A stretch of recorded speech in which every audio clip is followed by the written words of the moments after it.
time for Geocache Talk. Whether you are at work, in the car, or wherever you are, we hope you enjoy this show about the great sport of geocaching. If you're watching live on YouTube, you can be part of the adventure tonight in the chat room and participate with others as they watch the show. If you are listening later, please give it a like and subscribe on your favorite podcasting app so that you can get all of the weekly Geocache Talk goodness. If you have not become a patron of the Geocache Talk Network, what are you waiting for? Patron levels start as low as a Bison Tube level at $3 a month. The sign up is easy. Simply go to the Geocache Talk website and click on the Become a Patron button, or go to patreon.com/Geocache Talk.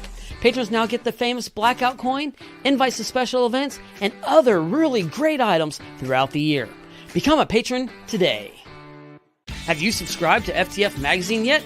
FTF Magazine is the #1 geocaching magazine available. It is a quarterly magazine that you can be part of. Submit your geocaching milestones and adventures to be published. FTF Magazine is also interactive with puzzles to solve and the hunt to find Spartacus. If you can solve the puzzle or find Spartacus, then you will be entered in to win a special pack tag. Every new subscription, you will receive a special swag pack. Subscribing is easy. Just visit FTF's website, ftfgeo.com. Don't miss out and subscribe today. Logwork, the creators of the fantastic logbook, made with genuine Write in the Rain paper. The logbook's designed for the micro containers of the present and future, geared towards the hider who'd rather go caching than doing cache maintenance. Find them at logwork.com. That's LOGWERK.com. Big thanks to Derek of Baker 6 Clan for the graphics, and our new patrons, Fourcycle, Thunderstruck, Rosebud 55112, D Cryptoman, and Juanita. Our featured patrons tonight are the Georgia, Florida patrons, Brad and Jen, which I think I saw them in the chat room, Lori, Nicole, Danielle, Valena. Those are our Florida folks. And then Sue, Sandra, and Ann in Georgia. And that is the Florida, Georgia group. And with me tonight, of course, my co-hosts, John, and of course, Jesse, of always. John, you're kind of becoming a regular, buddy. Yeah. You know, one of these days you guys may actually invite me to the show, and it's not like I just log on right beforehand and you guys don't boot me off in time. Yeah. Jesse, remind me we need to change the password. Oh, yeah. Because apparently it lets anybody in. No, I'm kidding. We're glad to have you along, John. For an interesting night. It's going to be sort of a two-parter. Tonight tonight's kind of a two-part for the March Madness that we're going to do. First, I guess let's do an update on your broken foot or whatever you were. We don't have to shoot you, right, John? Oh, right? Man, no. You don't have to put me down. And okay, I know Charles was advocating amputation, but yeah, you know, it's not looking like amputation. I appreciate Charles putting that out there, but yeah. Right. So just so everybody knows, it's I was at work and I was doing some good duty to clean up some old equipment. Right. And I had this big, heavy piece of rack mount equipment, probably like 20 to 30 pounds. And it was just probably like 2 or 3 rack units. And the thing fell off a shelf like 5 feet. And the rack here just went down, hit my toe, and shattered my toe. And I probably shouldn't have shared it on Facebook for anybody that's friends with me on Facebook. Yeah, I've seen it. Like, it looks like the ghost emoji / virtual icon. It's the ghost of your toe. That's right.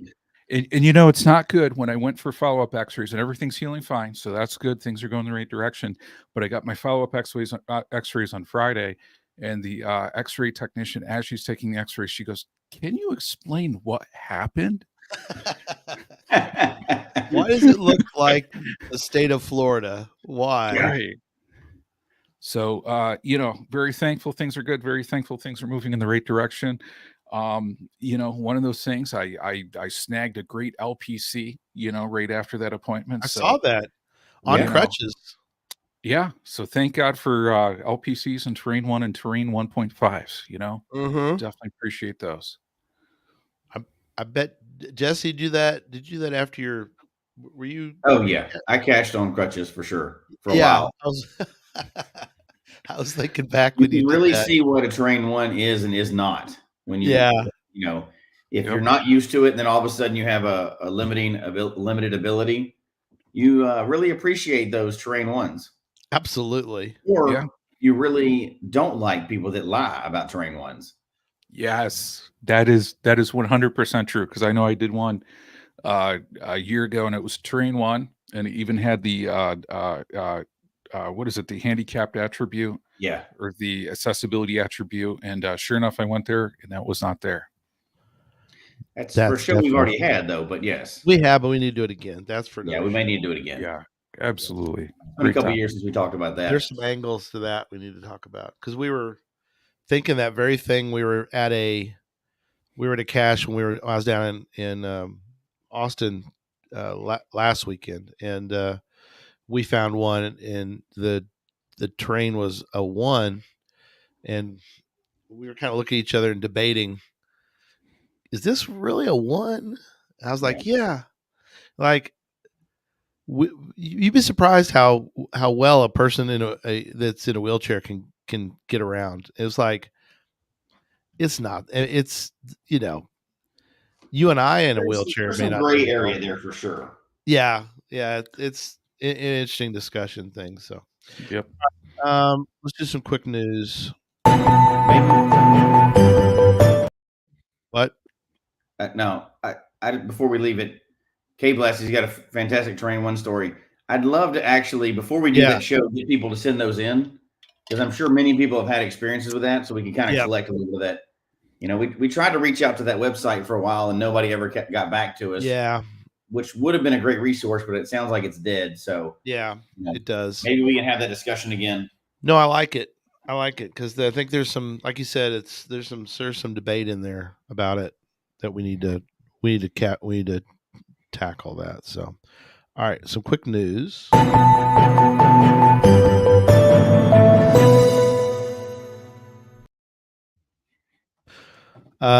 Cache Fest store still open.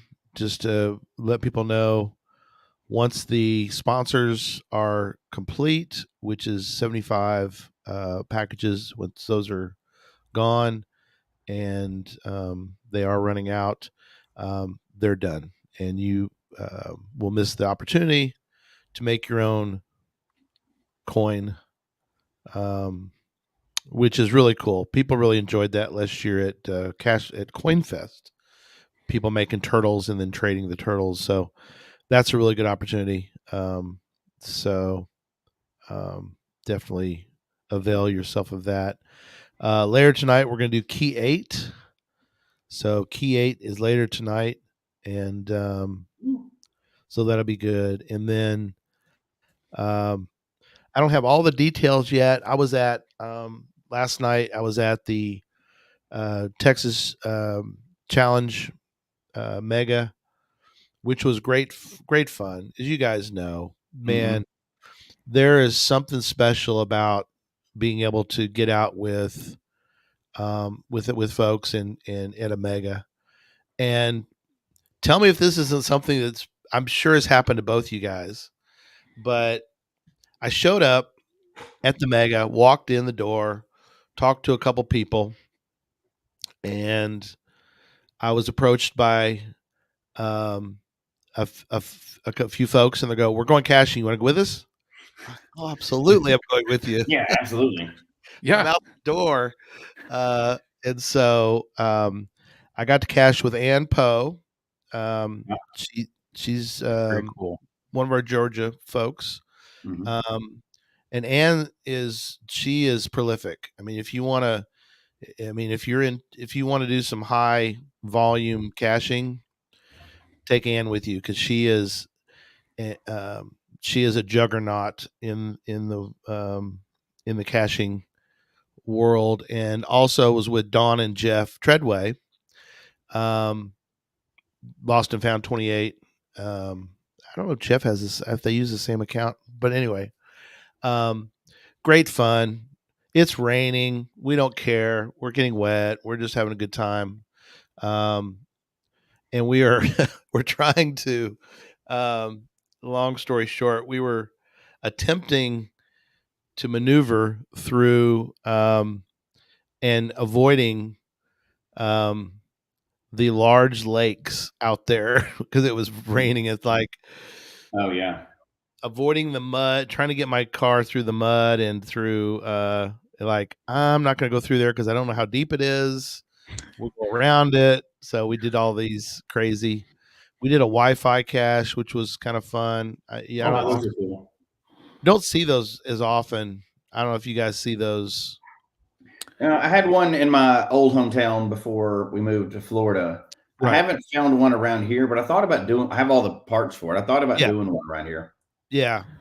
Well, that would be so cool to give because I mean, a lot of people. I got to admit, I don't have the wireless beacon attribute. Yeah. On that one. Yeah. Does that count as the wireless beacon attribute? Yeah, they changed it. It's the attribute now because it used to be chirp. Yeah. And they changed it. So it is. And I got to find it. If Gary, you want to talk or somebody while I'm looking that one up? Yeah, I just want to wrap up that story real quick in the fact that just FYI, if you're caching in Texas, the rattlesnakes are out. So winter is now over for them. They're active again. Dawn almost got bit. She was about that far from it. I'm holding my hands out about a foot. Mm-hmm. She was not, fortunately, but we did. They did have somebody come by and sort of shoo the rattlesnake down the road, so it's out of the because it's right next to a brand new cache in Wichita Falls. Somebody had asked about challenge next year. I do not know. I did not find out. I'm sure somebody in the chat room can help on that. Wichita Falls was a lot of fun. I believe, right? Didn't they say they're moving it to Florida next year? Move it to Florida? Sure. The Florida challenge? Texas challenge to Florida. It's the far east section of Texas. Is this the one where you're going to have to wrestle an alligator as part of it? Yeah. Okay. For That's sure. no big deal. That sounds fair for Florida. Jesse's got one down the street. I've got several in my neighborhood. That's so weird to think about. There's alligators just down the road. Anyway, you get used to it, I'm sure. But again, so wrapping up, it was a good time. I got to see, and that's the other thing, megas are great, especially if you start going to some megas. You get to see folks, that you never, I ran into the Mad Finn. I mean, how often do you run into a dude from Finland at your, in Texas? He is a finisher of the Texas Challenge. He has signed the big board. So that was, it's fun. And like I said, got to see a lot of folks and hug a lot of necks and just had a good time overall seeing people. And it was just great. And D and David, Team D&D, friends of ours, patrons of the show, they are now in the Texas Hall of Fame. So congrats to them. That's awesome. To D and David. That's wonderful. Along with, of course, us, Geocache Talk Network 2020 Hall of Famers. There you go. Woo! Thank you very much. Old school. Yeah, old school.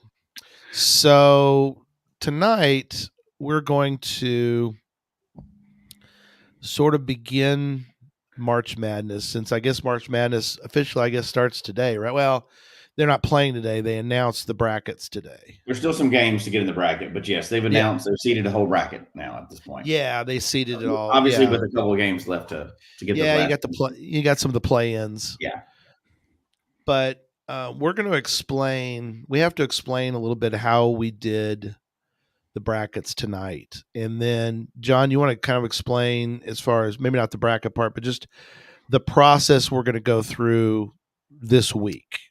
Yeah, absolutely. So a lot of times, and it's a great thing. I mean, we're Geocache Talk. We're talking about geocaching. And one of the things that I think a lot of people love to talk about is what is the best cache type? And with March rolling around, we thought, let's put this into the March Madness format. Putting it through that format, it's very interesting because we're going to get down. We're going to put it into different kind of like categories for here and breaking it down. But one of the things that we're going to do tonight, kind of like what March Madness did, is they announced their bracket. We're going to announce our round one bracket, walk people through it. We want to get the feedback of the chat room and the feedback from the questions on here from people. So if there's things that you don't understand or you have ideas, put them out there. But then we want to put it out there in the Geocache Talk Facebook group to get people's feedback. We appreciate every poll that we do out there, all the great feedback we get from people, because I mean, geocaching is a community-based game. And it's so cool to see different people's perceptions, different ways that people do things. But I know this one's going to be a very interesting topic, because I know even as we were creating our bracket, we've already had quite a bit of an internal conversation about how we're doing this. So I think it's going to be a pretty cool thing for us to walk through here and then get people to talk about it, but to fill in their brackets too. And then in the end to see what is the best cache type, based upon this process. Yes. So we're crowning the 2024 March Madness, or whatever tournament we call it. Yeah. Whatever we won't get copyrighted for and sued. Right. The big dance. The winner for 2024 is what we're trying to get to eventually. Yeah. Absolutely. And just like they see the bracket, there's always controversy when you see the bracket. There's always controversy. So they'll be on this one just as well. So it'll work. Absolutely. And just as we said before the show, we pre-said to each other that there are always it's a first round bye. Not only no, but heck no. They have to compete like all the rest of them. I know that somebody would think I'm biased based on my tagline. Yes. And based on my previous history and everything else, but I'm not biased at all. Totally unbiased in this. Totally unbiased. Right. I'm glad to hear that, Jesse, that you're going to be completely unbiased. My tagline does not stand for where I go at all. So right. I'm going to move on. That's good. Just like in the regular March Madness, there might be some weird bracket stuff going on we're going to talk about tonight. But just like, I don't know, A&M will be in the north they're in the east bracket or something sometimes, or Memphis will be in the west bracket. You're like, they can move it around. Why are they in the west? It doesn't make any sense. Like, well, that's just kind of how they sifted it out. So we're going to go through the brackets tonight. There are, again, some specific things, and we actually have a major one, and then we have a legacy bracket, and I'm calling that sort of the NIT of the caching world. So still good. Already, aren't you? They're still good, yeah, but they're not in the NCAA one. They're in the NIT one. So we had to do before we get too started. I'm going to go grab I had to print this off. I needed it, like the digital and the print copy. So I'm going to grab it off my printer. Go grab it while you're doing, while you're doing that. So we are going to do, I guess, John, explain again. We're going to share tonight the brackets, and then during the week, we're going to allow the users, the listeners and viewers to sort of help in their. Absolutely. So we're going to put up polls in our geocaching Facebook group, the Geocache Talk Network community group. So we're going to put up polls in there, and we want to hear from everybody. What's your picks for these? So this gives everybody an opportunity to weigh in. None of us to really put out biases in there. So, we're going to try to make this a completely transparent process. So nobody can accuse any of us of saying, you guys decide the best cache type, and we all know it should be the new cache type called pizza caches. Yeah, So they did not make the tournament. I'm just let you know they're not in. that's right. That's right. But Gary, I'm wondering, do you want to? There's a link in the show notes to geocaching cache types, and I think maybe that would be a great starting point to bring up to everybody because most people probably in here know cache types. I know there's a few comments in the chat. Liar caches. Now, liar caches are a type of cache. I enjoy them, but they're not an officially recognized cache type through geocaching. Not sure that they're not going to be in the bracket. Unfortunately, they're not going to make the big dance. But maybe there'll be a second bracket at some point where we can put things like unofficial items like FTF, liars caches, things like that. Right. We can do that another day. Exactly. So I can go through and start bringing up brackets, and you guys kind of explain who is in each of the brackets. So if you want to get started, I'll bring up the first one, which was the container cache bracket. Again, listen to the end because there's an explanation for each bracket. Plus, you want to stick around because we're going to do a key later. So, who is in the container cache bracket? So we've got the first part of it is traditional versus multi-cache. So those two are going head to head from the very start. Tradition versus multi-cache is the first competition, which will be interesting. That's starting off with that kind of competition is. You're talking about a couple big hitters, and already they've got to start out against one another. So what criteria do we want people to consider with this? Because we're not going to give our opinions. Well, we're always going to give our opinions because that's what we do. But we're not deciding. So this is really good. Good what question. Do we want people to consider? What do y'all? I think put out there, in thinking about what is the best cache type. It's not just thinking about personal preference and what do we prefer, but it's also thinking about what's better for the game on this one. And so how do we define what's better for the game? Well, and that's a good question, Jesse. So if it's better for the game, we can look at it through multiple different lenses. One could be for newer cachers. What would be better for newer cachers, traditional or for multi-caches? Mm-hmm. What would be better for encouraging people to go out caching? Is it traditional versus multi? I have a few thoughts I could say in here right now because we all know kind of traditionals get hit more often than multis typically on that side. But hold on now. Well, that's biased because I had to throw this out there.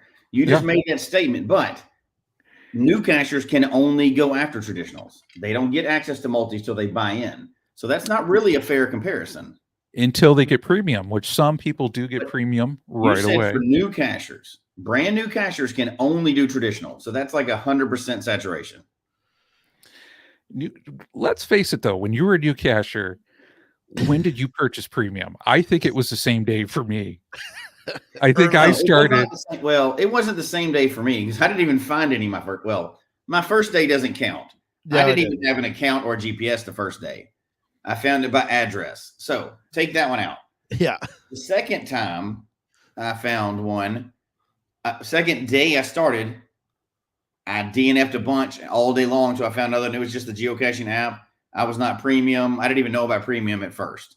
Yeah. So it took me a tiny bit. Now, I have never, it was shortly after that I joined up premium, and I've never gone back since.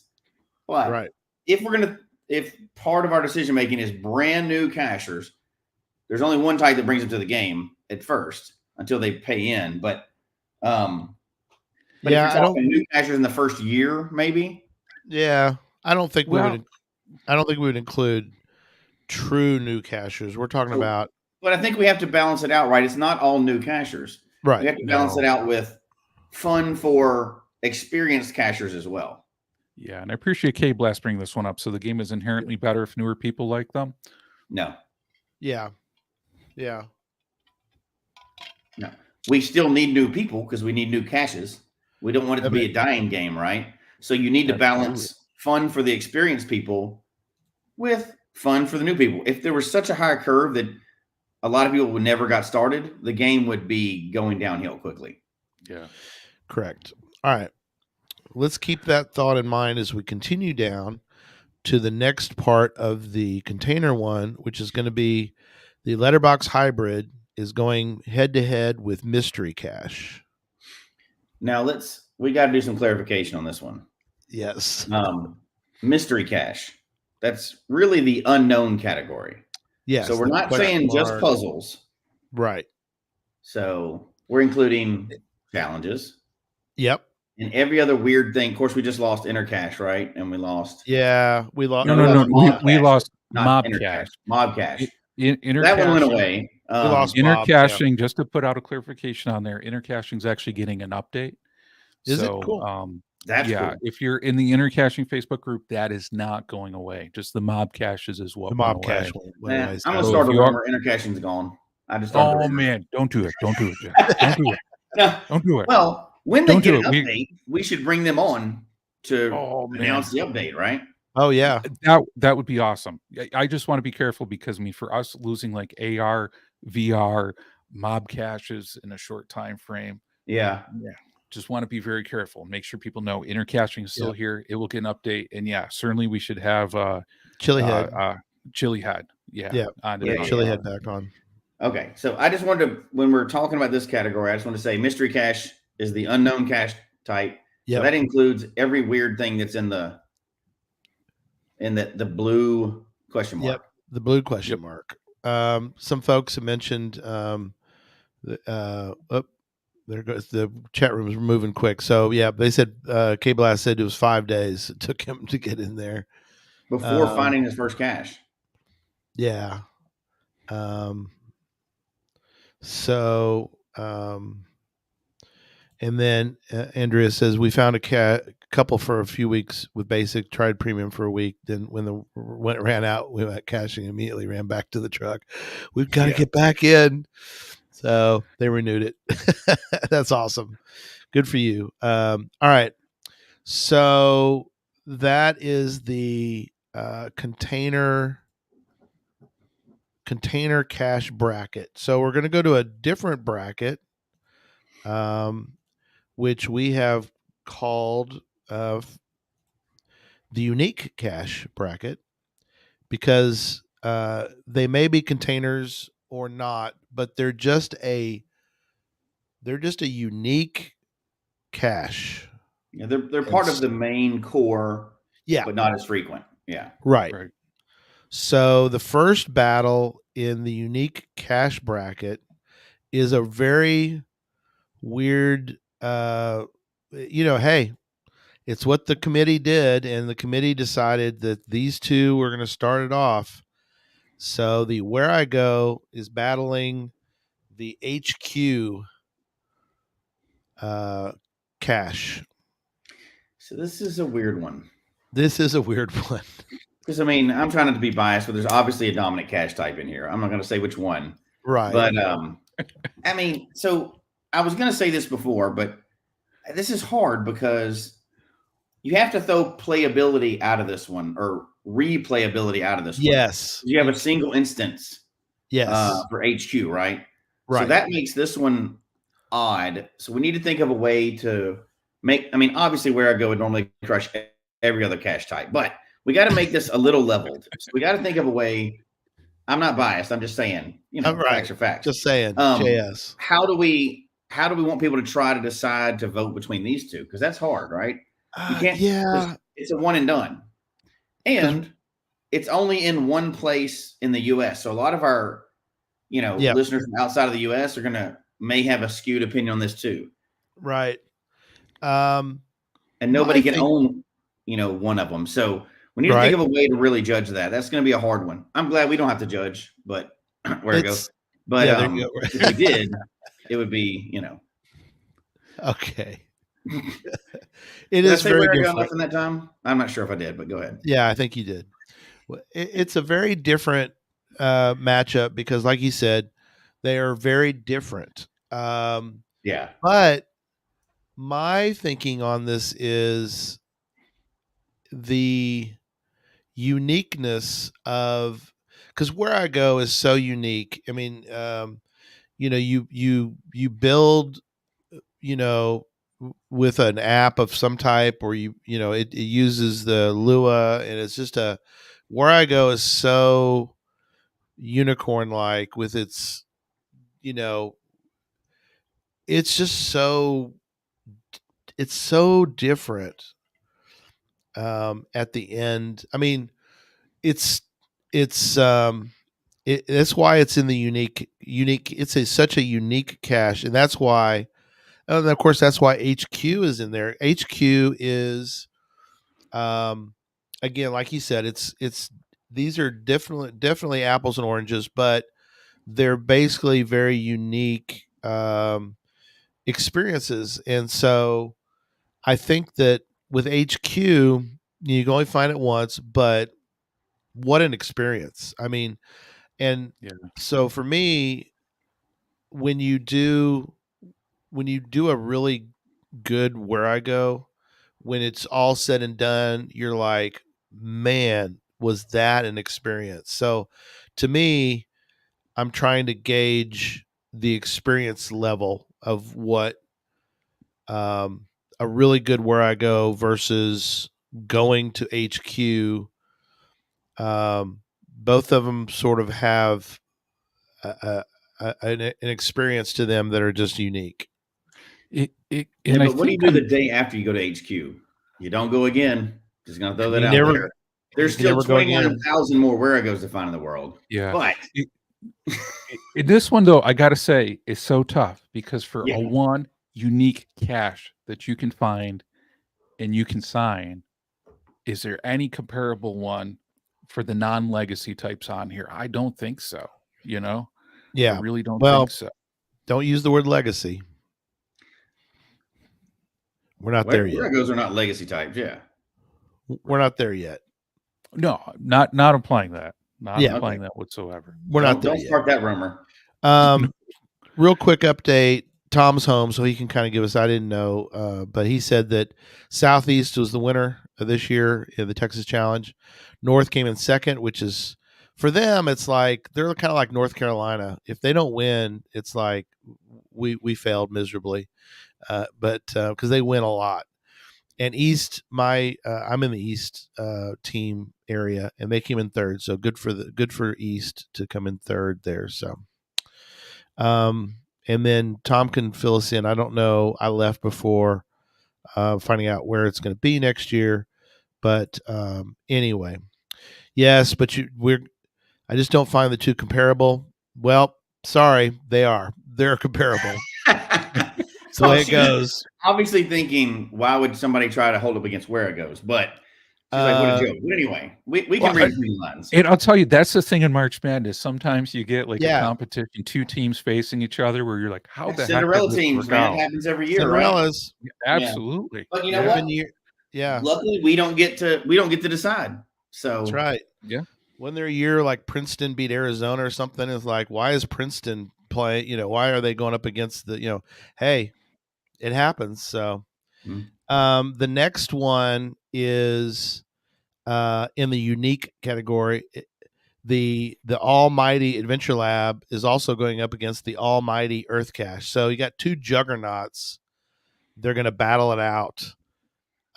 Again, completely different, but yet they're in the same bracket, so they gotta fight it out.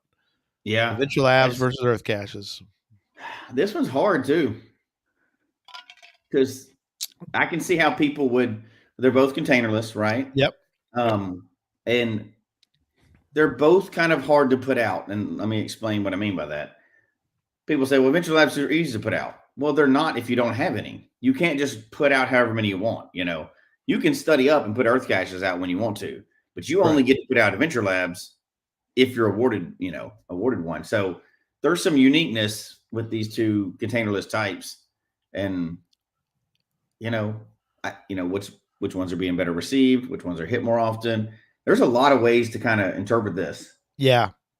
Which one's better for the game? I mean, I could make an argument for both of these right now. Adventure Labs are bringing people into the game, and Earth Caches are a partnership with like national parks and stuff, right? I mean, that's and and GSA and everything. But I mean, there's both of these kind of are drawing attention to the game in very different ways. Absolutely. I have a pretty good idea of which one Christy would pick. Oh, 100%. She will literally stay in the car not to do an Earth Cache. No, unless it's a really pretty sight, and then she's getting out and she just wanders off. But right, Adventure Labs, man, they're growing. I'm telling you, I used to think they were stupid, I did. I think they were stupid, but they're growing on me. They're really somebody that's exploring a new area. Man, there's not a lot of Earth Caches bringing me to downtown historic areas usually. Right. There's a bunch of Adventure Labs I get to find every time I go to a new downtown area. So, they both have merit, in my opinion. They both have. They're good and they're bad. There's some really crappy Earth Caches out there, and there's some great ones, and there's some crappy Adventure Labs. Adventure Labs and Earth Caches. I guarantee you, there's crappy ones of every one of these types of caches we're going to talk about. Oh yeah. Oh, absolutely. Actual caches. No doubt. Yeah. No, absolutely. So, so next we've got another bracket. This is the event cache bracket. So there's the event cache bracket. And in the event cache bracket, battling it out in round 1, we have the event versus the Giga. That's the event cache is the tried and true. That's like such a staple bread and butter type of thing. Yeah, it is. They're the blue collar, put the hard hat on, and come to the tournament every year, and take it on. You got the Giga, which is unique to us in North America. Yeah, not as unique in Europe. So it's still very unique. I mean, it's still very unique. Yeah. Even for them, they only get a handful, in Europe. So these are very different, but you got to think if I was evaluating one of these, which I don't have to, so if I was evaluating between these two, one, Gigas are going to be much more rare. It's a different type of icon and everything else, right? You're probably not going to go to as many of those, but most cachers have no control over that, right? Whereas the event cache, you can see why people might like that more because they can actually host one in their lifetime. Right. You know what I mean? You can't just go around hosting a gig all the time. However, attending a giga is a pretty unique thing for some of us. Right. But events we can be a part of as far as hosting. Of course, you can be a part of hosting a giga too if you get with your group and potentially hate yourself and don't want any free time. You can do that anytime you want to. But but people aren't voting it based upon hating themselves. They're voting based on what they want, right? So it seems weird to have a regular event cache and like gig event, but I think they're so different. Yes, in what they represent and the value they represent for the game. Absolutely, they do. That I can see it being very not even, but spirited between these. Yeah, two. Absolutely. Yep. Which definitely brings us to the next one, which is also going to be a battle royale, which is the Cito versus the Mega. This one's tough. Yeah, this one's tough. Hey, we didn't make up the brackets. These are the March Madness committee did this, so we're sharing. We'll fire them if nobody likes it. Don't worry. We're sharing we're just reporting here. So what standards would you put if you were going to rate this right now? What standards would you put on this? So, what would your deciding factors be? Right, both events. Mega is more attainable for people to host, but they generally are not going to. Right, 99% of they're not going to do it. But they can be a part of them more frequently everywhere in the world. There's a lot more of these than like a giga. Cito's much smaller, but can be hosted. Yeah. I think. See, I go back and forth on how I would answer this, but if I'm looking at a way to evaluate these two, not just on fun, because that's going to be a personal preference, right? But Sure. Which one of these two bring more positive attention to the game? And that's not as easy to answer as you think. It's unique. Go ahead, John. Yeah, I got to say on this one, I mean, this is certainly a tough one looking at it. Certainly, I see Jen's coming for CWE host. Someone broke an ankle. Cursed, give me a mega. Yeah, sorry to hear that, Jen. Hey, you can't bad use things that happen as at Megas too. That's which true. We're not going to talk about. That's true.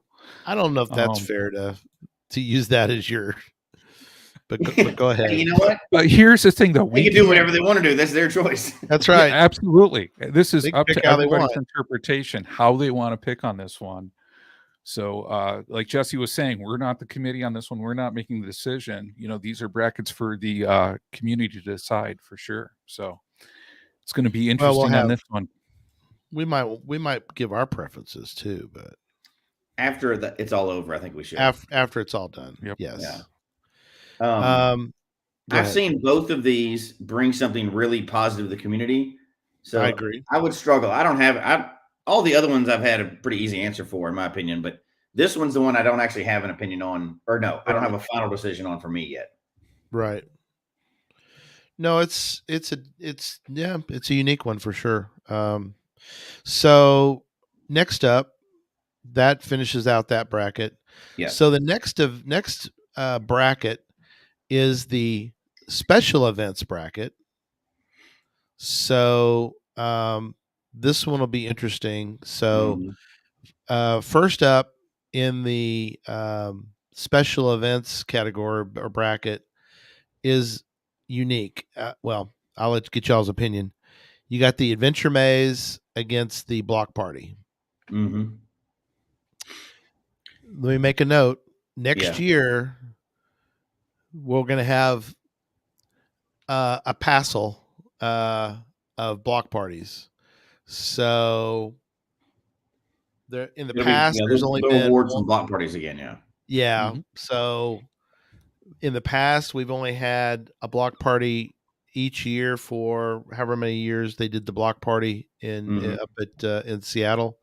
Next year, I don't know if you want to factor that in to your thinking, the fact that they're going to become a dime a dozen. Yeah.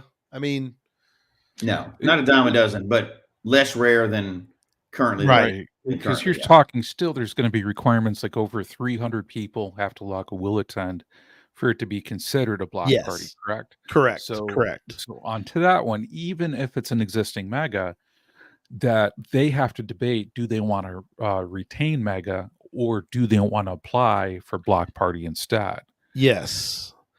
And so, I've heard through the grapevine that not because you would think everyone who is awarded a mega is just going to go, oh, we're just going to be a block party. Because I mean, this is the only year you're going to do it. But I've heard of at least a couple of people who are involved with megas who are like, nope, we're going to leave ours a mega. Everybody else can make theirs a block party. So, here's the thing. Yeah. If some of these megas choose that one, are they still an on-running mega, or is it a mega series that stopped and started again? Well, that's the thing, is that the oldest mega, the oldest currently running mega, which is the Texas Challenge, they, from what I understand, they are probably going to leave theirs as a mega, and not try to switch it to a block party. Yeah. No, I get that totally. I mean, if you're the longest running, you kind of have to keep it, I think.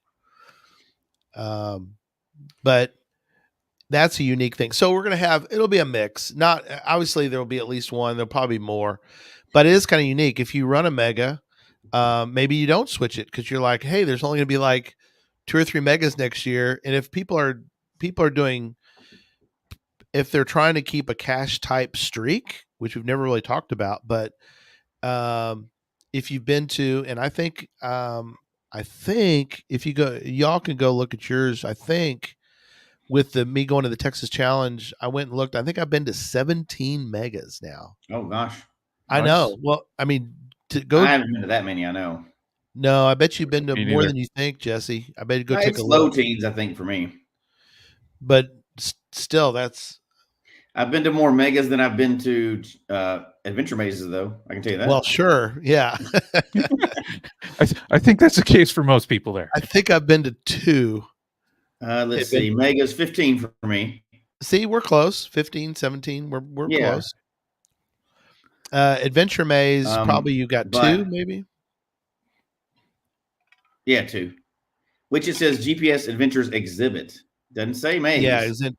Yeah, it's the maze, but I think Anyway, officially so it's Adventure yeah, go Maze. ahead. We got so off topic on that one. But Adventure you're fine. Maze versus HQ Block Party, that's a really weird one with everything going on. It is bizarre. It is bizarre. I think the next one is just as bizarre, though. No, yeah, the next, yeah. So, yeah, you are correct. So, the next one in the special, currently working in the special events bracket. So, yeah, so Adventure Maze is going up against the Block Party. And the next one is HQ's Celebration versus the Community Celebration. Kind of weird. This is that event versus mega or giga thing again. It is. Yeah. Which wins that one, Yeah, and it's so interesting when you look down at all these categories for special events, having those 4 special events. And I think, comparing any of those and saying which one is the better is a very interesting one. Houston Dave figured out which one's the best. Worldwide Cache Fest, obviously. Oh, man. Yeah, Worldwide Cache. We couldn't put that in here. That would kill everything. That's the only one of its kind ever. So yeah, we can't do that. The only virtual Uber Giga that there's ever been. So Tom's been to 33 megas and 5 adventure exhibits. That's pretty wild. Nice. All right, show off. I like the extra special mega. It kind of is. But yeah, so that's a HQ Celebration, Community Celebration, because Community Celebration, I don't know if what y'all's thoughts on that are, but here's the thing, and without getting totally off topic, and I like what they're doing now, where they brought Community Celebrations back out. They brought some of these icon types back out. Yeah, but the HQ Celebration is an extremely unique experience. It is. Community celebrations are the ones that we were able to host and go to and attend. Yeah. So those numbers are going to be very skewed. So again, regular event versus Giga, in my opinion. Yeah, I don't think you would want, and I think it's true of all these matchups. I don't think you want to go, oh, I've been to X number of events, but I've never been to a Giga. Therefore, I'm going to go for the event. I'm going to pick event. I don't think you want to go that route. I don't think it's frequency. I think you really have. Maybe it is if frequency is by choice, right? Like if you can choose either one. Yeah. And you choose one of, like if you have 5,000 multis, but only 7 mysteries, we know which one you like better. Right. Well, true. And I think, a lot of this is based upon people's personal preference, personal experiences, and that's expectations as well too. Yeah, because it's cache your opinion, right? And do we want it to? I don't know if likability. I think likability is the number one factor. Do you? If you don't, if you don't think it's something that's good, you don't think it's good for the community, then it's definitely going to rank lower. Right, but again, you want to look at it. We want people to look at it, like you said, from the good of the community versus, I might love letterboxes, but does that mean there's a reason why you love them, right? Yeah. If you love letterbox, there's a reason why you love it. It's not just because you want the little purple thing on Cashly. There's a reason you love it. So sure. Thinking through that reason, it probably means it's good for the community as well. It may not. There may be some other weird thing, but right. I think it's pretty much open. As we're going to get some suggestions, but I'm really curious as to how I'd love to hear how people rate them too, not just what the ratings are. We can get, what did you base this on? I think that would be really interesting for future debates.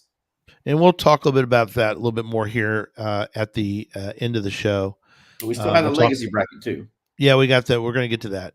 But yeah, I just want to say we're gonna go back through and review a little bit as far as like how you want to vote is sort of how we'll discuss in a minute. But yeah, in Houston, Texas, Dave, I definitely appreciate this. I think we're going to probably do a pizza bracket at some time as well too. Negative. And, we're moving on. And Direwolf, I don't No, know if the community wants pineapple. They may get pineapple. We'll see how people vote on that one. Yeah, come on now. Pineapple, it wouldn't be on a traditional anyway. That would be on a different cache pizza type, What in your mind, Jesse, would be the comparable? I'm thinking community celebration. Community celebration would be the pineapple. It's weird. Okay, not everybody's into it, but you can still find We're it. done with him. Yeah, he's gone. We kicked him out. Enough talk about pizza. Oh man, you didn't change the password yet on the link. Okay. Oh, he got back in again. How do you get back in? Darn it. Okay. No, you're right. That's really good. All right. So we got one last bracket, but it's different because it's an NIT bracket. And we're going to explain why. But if folks who don't follow college basketball, there's the big NCAA one, and then if you can't make it into the 68 for that, you get invited. Hopefully, you'll get invited to the NIT, and there's an NIT tournament, and also good for teams to get into the NIT. Not as good. So we have a legacy bracket that we've got going, and we're already into the Final Four for the legacy bracket. Because people are like, hey, you didn't mention these. You didn't mention blah, blah, blah. And so the reason is because the next four that we're going to talk about are technically legacy. And we need to talk about why they're considered that. But Battle Royale, number one, virtual versus the reverse or locationless cache, which is also a legacy.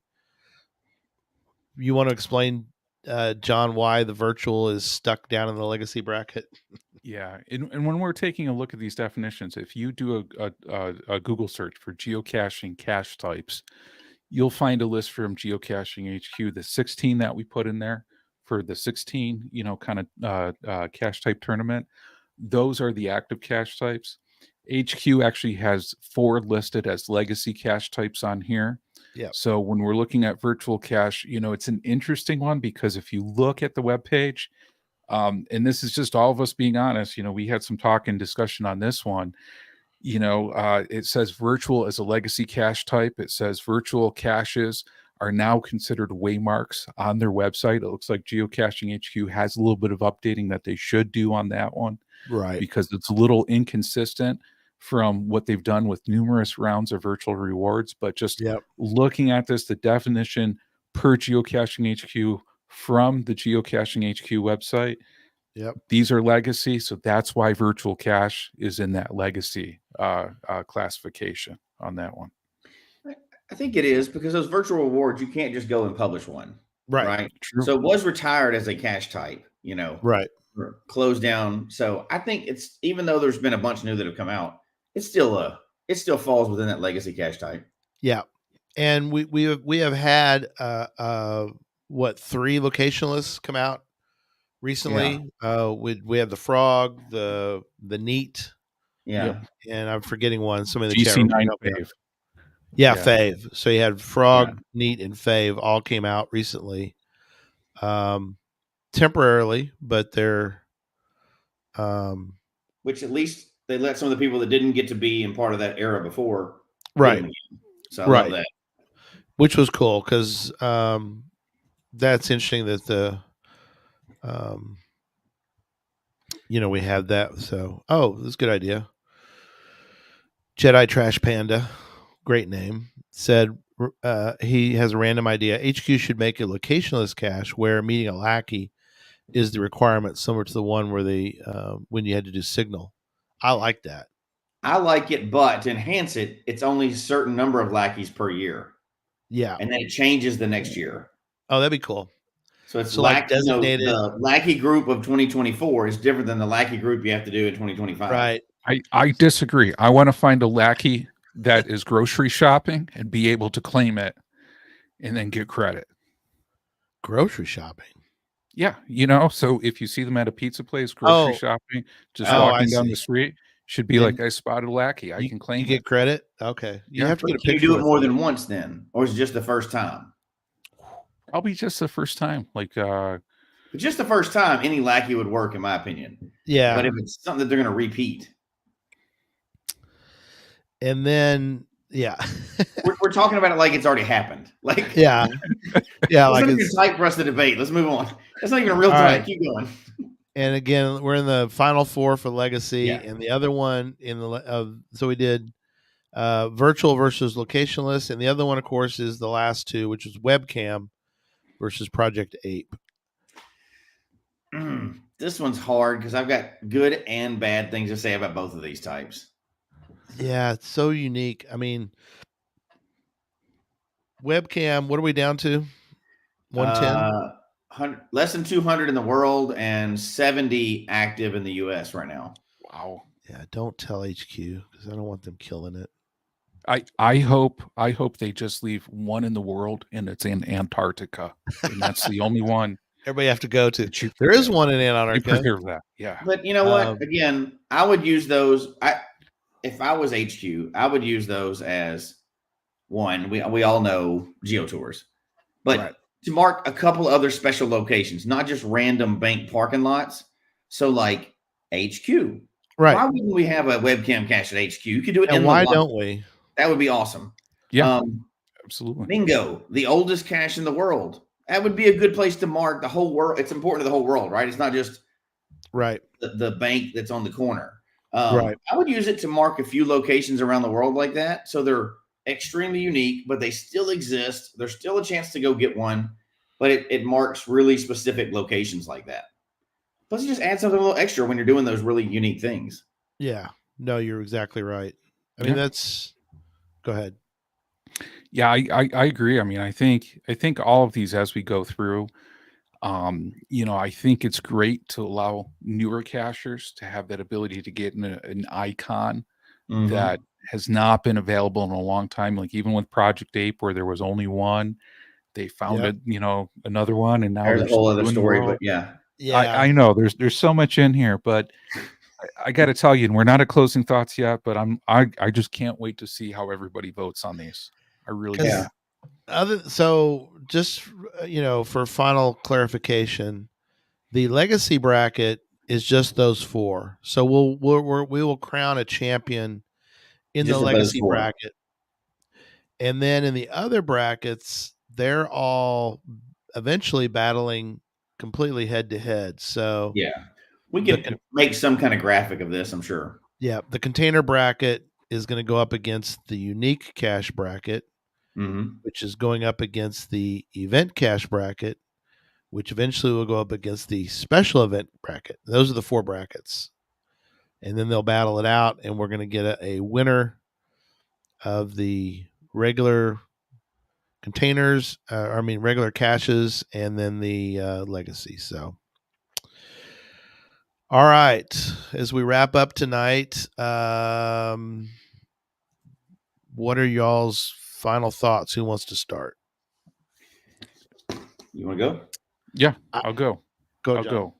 And first off, I do have to say, happy St. Patrick's Day to everybody on this. I don't think we formally happy St. Patty's Day. Actually, before you go, John, let's do the. Let me bring up the key. Key 8. Oh man, you don't want to forget that guy. Let's not forget key 8. So here we go. So I'm about to show it, and that's it. So let's move on now to. No, wait, I'll show it a little longer than that. Key 8. Here we go. There it is. Oh man, Jesse's giving a look like he knows where it is. I'm gonna have to say it looks pretty familiar. Right.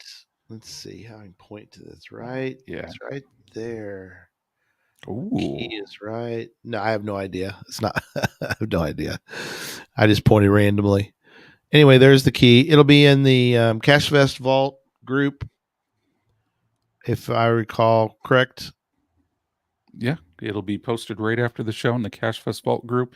And if people have not joined the CacheFest Vault group, it's a Facebook group. That's where all the keys, all the clues for the keys are actually provided onto that.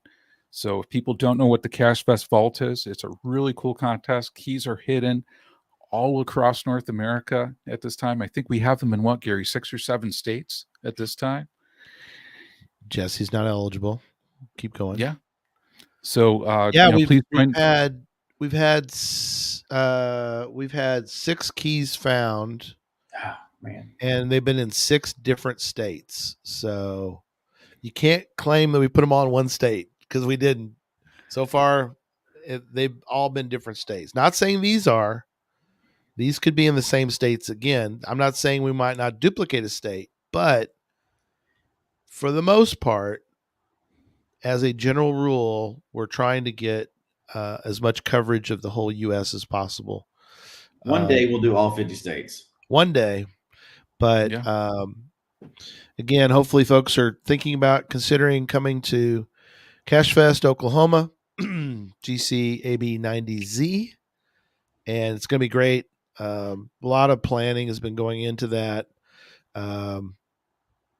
It's going to be a great event.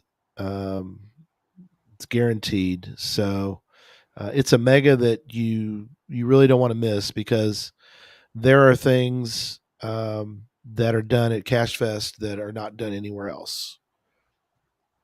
Just the way it is. It's unique. There are things we do.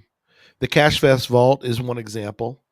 This year we've expanded the Cache Fest Vault to another type of thing that's not the vault. We have the hotel safe that everybody will get a key to if you stay at the host hotel. I love you'll that. You'll be given a key. That's going to be a lot of fun to open the hotel safe, not their hotel safe, but our hotel safe. Unless it works. If the key works. Maybe try it. You could ask them, can Hey, I try this in your safe? Okay. Have we asked if we can use their safe? I don't know. We should. The hotel has one.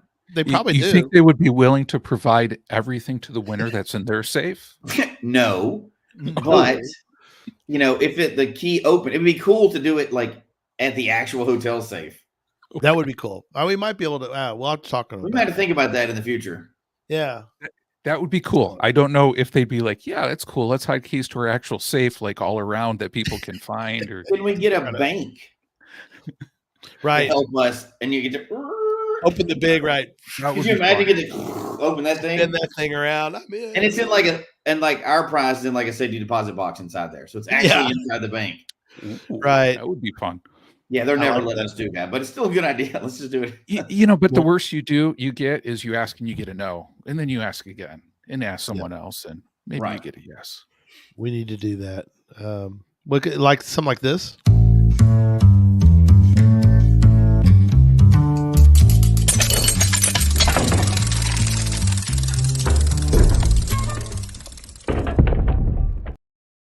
That was last year's, but you get the idea. We've been advertising it. We might as well get a real bank vault now. Yeah, really. We need to get a real bank vault. That'd be good. Chad, we'll get bounce on that. We'll get them right on that. So, all right. Let's unique rock arch. I like that. URA. It's sort of like a unique pile of rocks. There's a unique URA. Unique rock arch. That's funny. Santa Marcus is with us. Thank you. Heard good things about Bamarama. So that's another great. It's another mega to go to. That's great. So keep that on your list for future. Is there anyone in the chat tonight that isn't premium? That's a good question. I don't know. I'm sure there's some that I don't know if they're in the chat room tonight, but Cheyenne Mountain. That's funny. Yeah. They probably won't let us in there.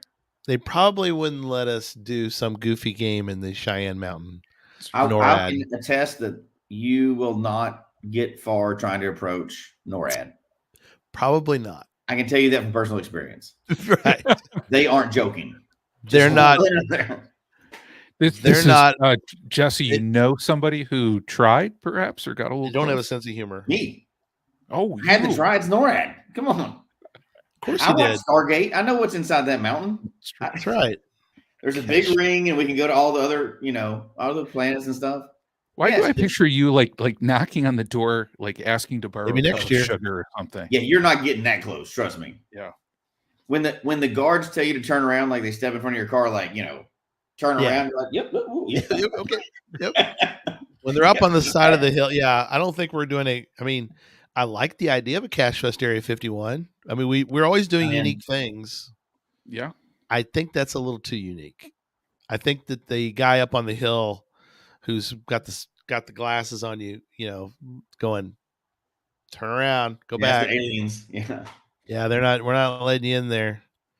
So, okay. Final thoughts. Yeah, John, you go first. Yeah. Oh man. I'm excited for this one. I can't wait to see how the voting turns out on this one. I know everybody has a favorite cache type. I know some of us may express that favorite cache type on here. I reserve the right to not name a favorite cache type until they have a pizza related cache type or a food related type. But this is one that I think is very cool, because I think the one thing I appreciate about geocaching is the variety of experiences out there and all the different things that you can do.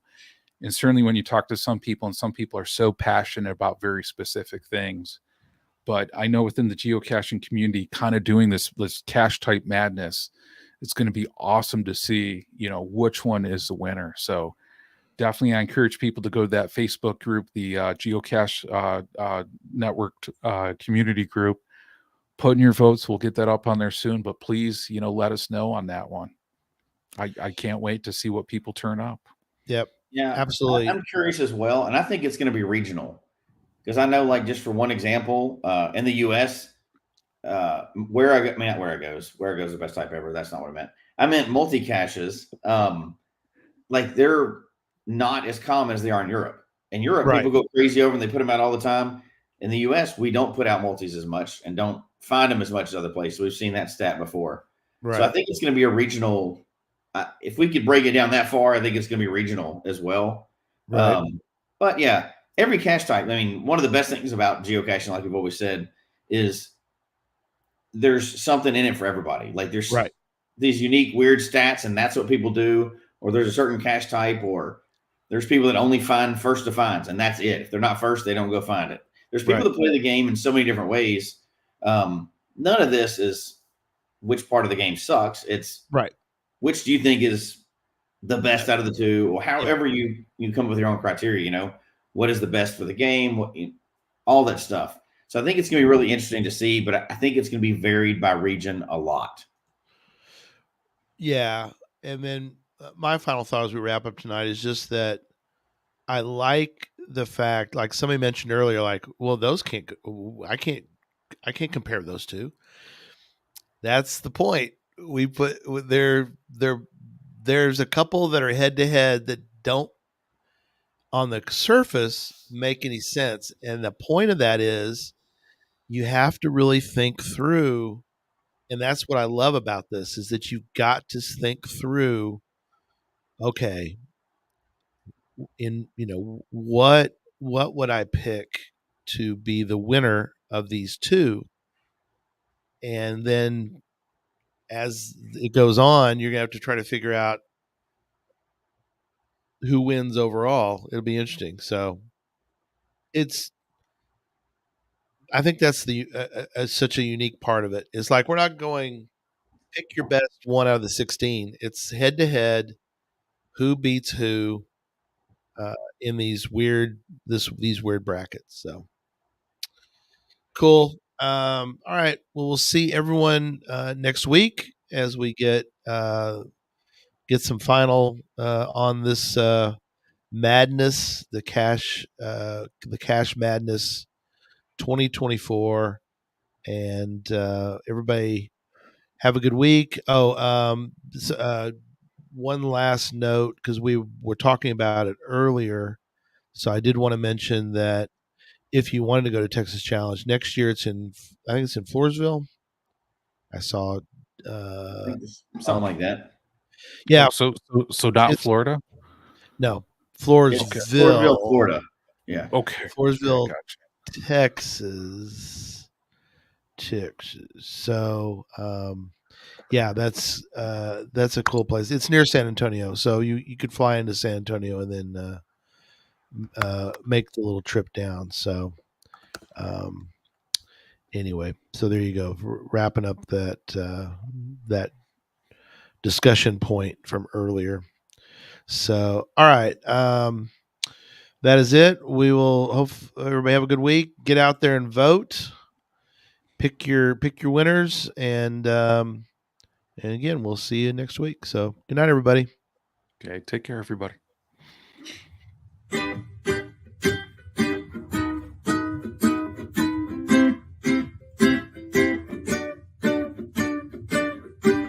May your finds be many, and your DNFs be few. May the terrain and difficulty both be less than 2.